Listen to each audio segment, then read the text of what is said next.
یا اسی طرح بوڑھا ایک بابا یا بوڑھی ایک ماں، نانی، دادی، وہ ایک ہوتی تھی کہ جو رات کو سلاتے وقت بچوں کو لوری دیتے وقت ان کو آیت الکرسی اور فلق ناس اور یہ چیزیں بھی پڑھ جاتی ہوتی اور ساتھ اچھے اچھے قصص اور واقعات بھی سنا دیتی تھی۔ اور تیسری جو چیز ہے ناظرین وہ یہ کہ آپ یہ دعا لازمی سکھائیں اپنے بچوں کو اور اپنے جو نا وہ گھر کے ہر فرد کو، اللہم انی اسألک حبک وحب من یحبک والعمل الذی یقربنی حبک اللہم اجعل حبک احب الینا من انفسنا ومالنا واہلنا ومن الماء البارد۔ آپ جمع کے سیغے سے پڑھ لیں اور جائے مفرد کے سیغے سے پڑھ لیں۔ صاحب یہ دعا کیا ہمارے پاس آن لائن بھی اویلیبل ہے انشاءاللہ یا وہ آپ کو دعا مل جائے گی؟ بتا دیجیے۔ اللہم انا نسألک حبک وحب من یحبک والعمل الذی یقربنا حبک اللہم اجعل حبک احب الینا من انفسنا ومالنا واہلنا ومن الماء البارد۔ ناظرین میرے پاس ایک جو نا وہ یونیورسٹی کی جو نا وہ 2-4 بچیاں آ گئی اور والدین بھی ساتھ تھے۔ قاری صاحب آج اگر اس کا مسئلہ حل نہ ہوا تو کل یہ بچی خودکشی کر لے گی، یعنی غلط رجحان ہو گیا اور والدین بھی پریشان اور یونیورسٹی میں جو نا وہ اساتذہ بھی پوری فیکلٹی پریشان ہے۔ تو میں نے جس وقت دیکھا میں نے ان سے بات کرنی شروع کی تو تھوڑی شروع میں وہ بچی تھوڑی سی شرما رہی تھی۔ میں نے اس کی بات کو سمجھا، میں نے اس کو واقعتاً حقیقی مریض پایا۔ یہ نہیں ہے کہ ہم اس کو، یہ بھی بہت بڑا مسئلہ ہے کہ لوگوں کے یہ اوریجنل مسائل ہیں، حقیقی مسائل ہیں، ہم ان کا مذاق اڑانا شروع کر دیتے ہیں یا ان کو مار پیٹ کرنا شروع کر دیتے ہیں، ڈانٹنا شروع کر دیتے ہیں۔ بھائی مریض ہے، اس کا علاج کرو، اس کا حل تلاش کرو، یہ ڈنڈا تو کوئی علاج نہیں ہے۔ اب جس کا یہ مسئلہ ہے وہ بیمار ہے اور آپ اس کے لیے کسائی بنے ہوئے ہیں، قصاب بن کے نہیں، یہ ڈاکٹر اور استاد اور والد بن کے آپ نے حل نہیں کرنا۔ تو میرے پاس جس وقت وہ بچی نے بات کی تو میں نے اس کو کہا کہ بیٹا دیکھیں 2 چیزیں ہیں۔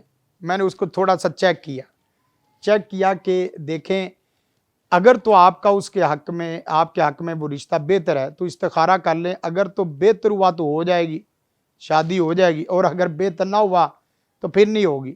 اب میں نے یہ صرف چیک کرنا تھا، تو جس وقت میں نے کہا کہ اگر تو آپ کے حق میں بہتر ہے تو استخارے سے شادی ہو جائے گی، اگر نہیں ہے تو نہیں ہوگی، تو وہ ابھی اتنا کہنا تھا اس نے اونچی رونا شروع کر دیا، کہنے لگی قاری صاحب آپ کے پاس آئے ہی صرف اس لیے کہ استخارہ صحیح نہیں ہے تو پھر بھی صحیح ہونا چاہیے وغیرہ مسئلہ حل نہیں ہوگا۔ ٹھیک، میں نے دیکھا بھی مسئلہ تو یہ پریشان واقعتاً، میں نے کہا نہیں اگر نہ ہو، کہنے لگی قاری صاحب اگر نہیں ہوتا تو ہم اور نیا استخارے والا دیکھ لیں گے، ہم نے تو استخارہ سیدھا لانا ہے اور صحیح ہونا چاہیے۔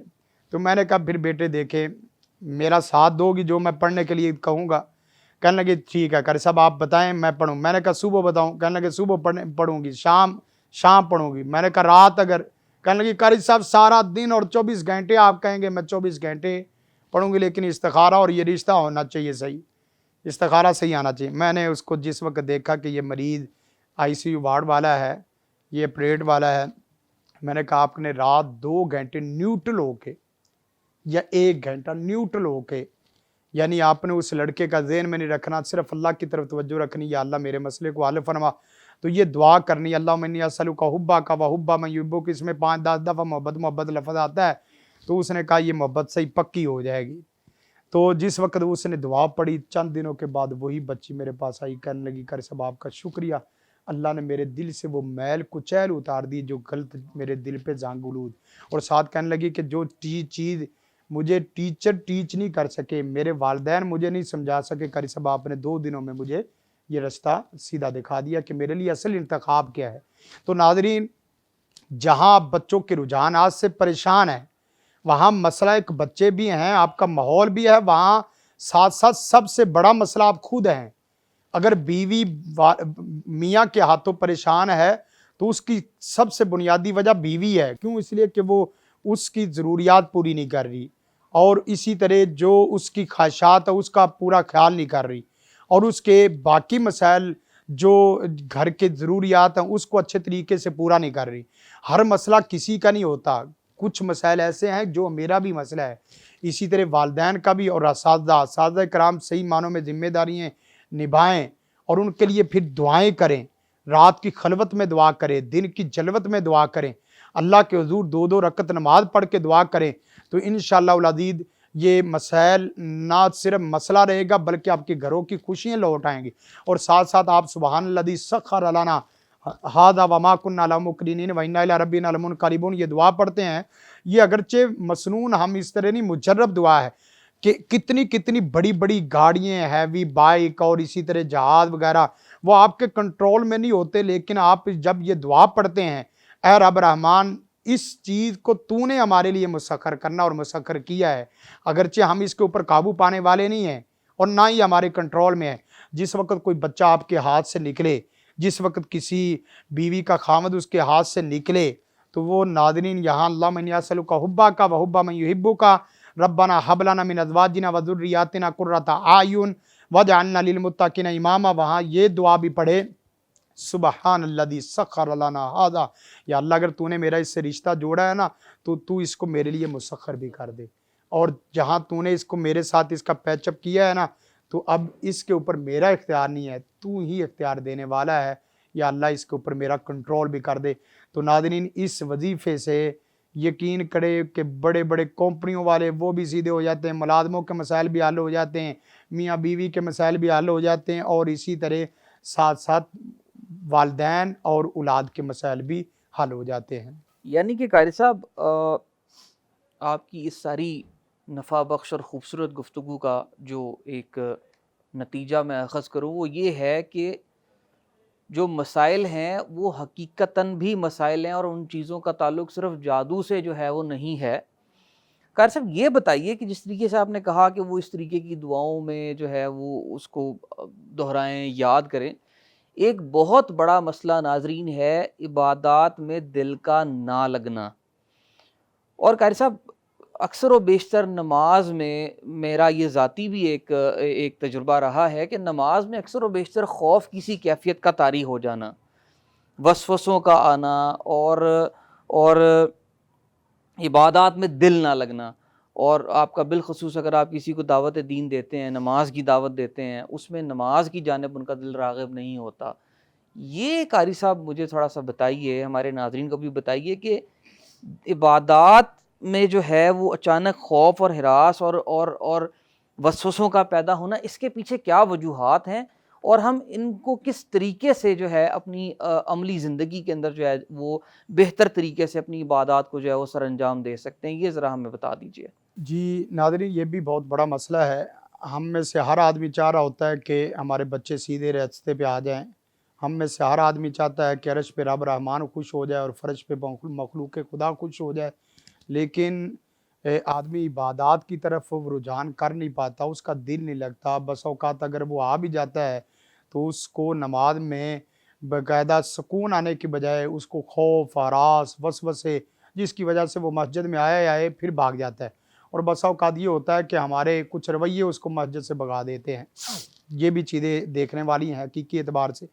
تو اگر فرض کریں کوئی آدمی بالخصوص نماز میں وسوسوں کا شکار ہے یا اس کا دل نہیں لگتا، تو سب سے پہلے اس کو میں تجویز دیتا ہوں، اور یہ میرا مجرب نسخہ ہے، اللہ کے فضل و کرم سے کوئی آدمی بھی اس چیز کو تجربے میں لے آئے، وہ ہو ہی نہیں سکتا کہ اس کا نماز میں دل نہ لگے اور آگے پیچھے کے وسوسے اور خوف دور نہ ہو۔ سب سے پہلے یہ ہے کہ آپ سورۃ اخلاص سب کو آتی ہے، سورۃ اخلاص سب کو آتی، جہاں آپ نے نماز پڑھنی ہے، حمد ثنا پڑھنی ہے، سورۃ فاتحہ پڑھنی، سورۃ فاتحہ کے بعد آپ نے جس وقت آپ اکیلے، امام کے پیچھے تو سورت نہیں پڑھیں گے، جس وقت آپ اکیلے ہیں اور خوف ہراس بھی زیادہ تر اکیلے میں ہوتا ہے، وسوسے بھی زیادہ تر اکیلے میں، تو آپ سورۃ اخلاص کم از کم 10 مرتبہ ایک رکعت میں پڑھیں، اور ایک رکعت میں جس وقت 5 سے 10 دفعہ سورۃ اخلاص پڑھیں گے، تعداد آگے پیچھے ہو سکتی ہے، تو تیسری چوتھی مرتبہ پڑھنے کے بعد آپ کے دل کو اطمینان اور سکون آنا شروع ہو جائے گا۔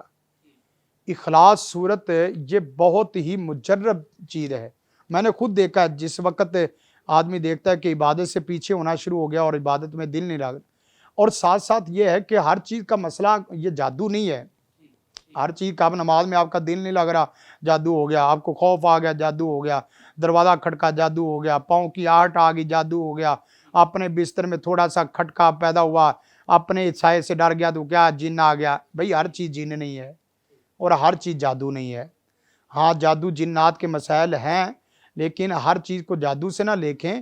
سب سے پہلے یہ ہے جو میں نے آپ کو صورت اخلاص عبادت کے متعلق بتائی، اور ساتھ ساتھ یہ ہے کہ اپنے نظریے کو مضبوط بنائیں، اپنے عقیدے کو مضبوط بنائیں. مثلا جس آدمی کو خوف آتا ہے نا، اس کو ایک چھوٹی سی بات، وہ موت سے ڈرنا چھوڑ دے. موت سے ڈر یعنی تھوڑا سا نا اپنے آپ کو مستقل بذات کر کے دیکھیں. زیادہ سے زیادہ کوئی بھی چیز ہے، اگرچہ خوف تو بہت آتا ہے، بندہ ایک دفعہ زمین سے پاؤں سے زمین نکل جاتی ہے، زلزلے آ جاتے ہیں، لیکن تھوڑا سا جبر کر کے کہے کہ زیادہ سے زیادہ تم مجھے مار سکتی ہے نا کوئی بھی چیز، موت کے سوا تو کچھ نہیں کر سکتی. جس وقت کوئی آدمی موت سے ڈرنا چھوڑ دینا، ناظرین سب سے بڑا لوگوں کا اور عالمی سطح پہ یہی مسئلہ ہے کہ یہ جو لوگ موت سے نہیں ڈرتے ان کا کوئی علاج نہیں ہے. جو موت سے نہیں ڈرتا ان کا کوئی علاج نہیں. اور پھر ساتھ یہ ہے کہ توکل علی اللہ آپ کا مضبوط ہونا چاہیے. میں نے 3 چیزیں بتائی. نمبر 1 سورہ اخلاص. ہاں. نمبر 2 آپ عقیدہ رکھیں کہ موت زندگی کا مالک کون ہے؟ اللہ رب الرحمن. اور تیسری چیز یہ ہے کہ اللہ پہ پورا توکل کریں کہ جو تقدیر پہ ساتھ ایمان لائیں کہ جو میرے نصیبے میں نفع ہے وہ مجھے پوری کائنات مل کے بھی نقصان نہیں کر سکتی، اور جو میرے مقدر میں نقصان ہے وہ پوری کائنات مل کے بھی مجھے نفع نہیں دے سکتی. یہ صحیح حدیث ہے. اور جس وقت بچے کے ذہن میں یہ چیز دل میں شروع سے بیٹھ جائے، ہو ہی نہیں سکتا کہ اس کو کوئی آدمی پریشان کرے، ہو ہی نہیں سکتا کسی آدمی کا خوف اس کو ہر وقت پریشان کرے یا کوئی بھی چیز ہے. تو ناظرین یہ 3 چیزیں آپ تجربے میں لائیں. اور اس کے ساتھ اگر چوتھی دعا وہ بھی اللہم انی اسألک حبک و حب من یحبک، یہ دعا پڑھنے والا ہمیشہ اس کا دل عبادت میں لگا رہتا ہے. اور ساتھ یہ بھی اگر دعا کر لیں ربی اعنی علی ذکرک و شکرک و حسن عبادتک، اے رب رحمان میرا عبادت میں دل نہیں لگتا، تو نے میری عبادت میں مدد کرنی ہے، تو نے میرے ذکر کرنے میں مدد کرنی ہے. اے رب رحمان تو نے شکر کرنے میں، تیرا ہی میں نے شکر کرنا ہے، تیری عبادت کرنی ہے. یا اللہ اگر تو نے میری مدد کر دی تو دنیا جہان میں مجھے کوئی بھی تیری عبادت، شکر اور ان چیزوں سے روک نہیں سکتا. انشاءاللہ آپ سکون بھی پائیں گے، اطمینان بھی حاصل ہوگا، اور حقیقی انشاءاللہ آپ کو نماز کا مزہ بھی آئے انشاءاللہ تعالی. ناظرین آج کے پروگرام کا جو نتیجہ ہے وہ یہ ہے کہ اللہ تعالیٰ نے قرآن پاک میں ارشاد فرمایا کہ انسان کے لیے وہی کچھ ہے جس کی وہ کوشش کرتا ہے. تو کوشش کیجئے کہ اپنے رجحانات کو دین کی طرف راغب کرنے کی کوشش کریں، چھوٹوں کے ساتھ شفقت کے ساتھ پیش آئیں، اور بڑوں کی رہنمائی جو ہے وہ حاصل کرنے میں کسی بھی قسم کی جو ہے وہ شرمندگی اور عار محسوس نہ کریں. پروگرام جادو مسائل اور حل کے اگلے ایپیسوڈ کے ساتھ دوبارہ حاضر ہوں گے. اپنے ہوسٹ صاحبزادہ جنید خان اور جناب محترم قاری شفیق الرحمان زاہد صاحب کو اجازت دیجیے. السلام علیکم ورحمۃ اللہ وبرکاتہ.